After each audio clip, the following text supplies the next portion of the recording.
Alors c'est une question intéressante, d'autant plus que Panini Comics a annoncé la version française pour très bientôt. Qu'est-ce que la Epic Collection chez Marvel, dont je fais très souvent la publicité, ou en tous les cas dont je parle souvent parce que j'adore cette collection? Eh bien c'est très simple, aujourd'hui je vais vous expliquer, si vous n'êtes pas lecteur de bande dessinée en VO, en anglais donc, et que donc vous n'achetez pas la Epic Collection, je vais vous présenter quelques petits volumes de cette collection, et ça vous permettra de mieux comprendre ce qui vous attend en VF, parce que Panini va donc la proposer en français. A priori, hein, ce sera la même chose que les volumes américains, je pense même d'ailleurs que ça va même suivre la pagination et le contenu. Donc voilà en fait en quoi ça consiste. Alors vous avez les principales séries Marvel, là je vous montre Incredible Hulk, vous avez Daredevil, vous avez Wolverine, mais bien sûr vous avez également les Avengers, Fantastic Four, les X-Men, Doctor Strange, Iron Fist, enfin bref, tout ce que vous pouvez imaginer. Et il s'agit de reproposer l'intégralité de tout ce qui existe depuis la création de la série, donc depuis le premier numéro de Daredevil, depuis le premier numéro de Hulk par exemple, et les volumes s'arrêtent dans les années 90, donc on s'arrête au moment où l'univers Marvel est bouleversé par Heroes Reborn, et c'est donc là que prennent fin les volumes de la Epic Collection. On retrouve donc à l'intérieur tout, autrement dit tout, c'est-à-dire les épisodes de la série régulière, c'est-à-dire les annuals, c'est-à-dire très souvent les petits crossovers qui étaient nécessaires pour la compréhension de ce qui se passait dans chaque série régulière. Vous trouvez aussi des petites pages bonus, les pages du courrier. Enfin bref, on essaie de proposer le plus de matériel possible original. Et c'est quasiment en fait une publication intégrale à peu de choses près.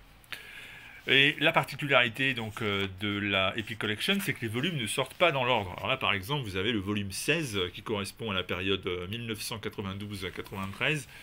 Du côté de chez Hulk, vous avez là le volume, c'est le volume 14 en fait. Il est là, volume 14. Chez Wolverine, là, je vous montre au hasard le volume 3 de la série, correspondant à 90 et 91.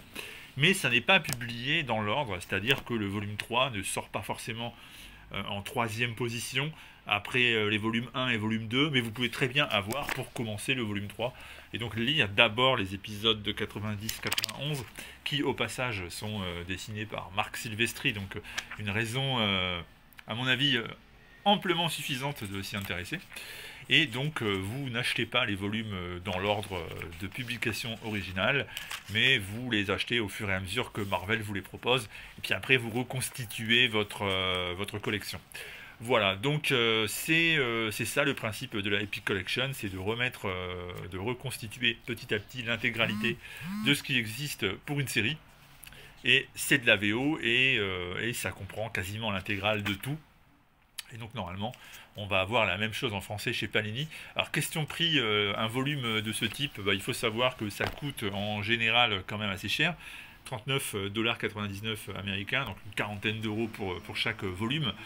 Chez Panini, ça va coûter moins cher, vous aurez ça à peu près, si je ne me trompe pas, hein, je vais peut-être dire une bêtise, mais je crois que ça va être 28 euros, 26 ou 28 et 30 pour la version avec couverture cartonnée collector, en espérant qu'il y ait vraiment une version couverture cartonnée collector et pas une petite polémique comme récemment pour le nouveau mensuel Marvel qui sort en kiosque.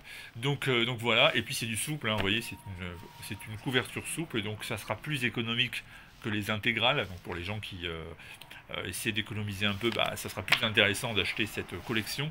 Même chose pour les gens qui font de la VO, ça coûte moins cher au bout du compte d'investir dans les Epic Collection que dans les omnibus. En plus, c'est quand même beaucoup plus facile à lire.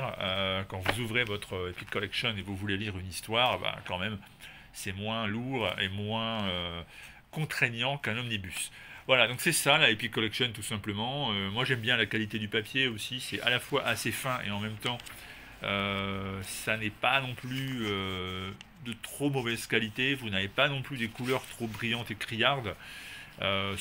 Globalement c'est très intéressant, c'est du bon matériel, c'est une bonne collection, et donc c'est une bonne nouvelle que de voir que ça va arriver en français très très vite.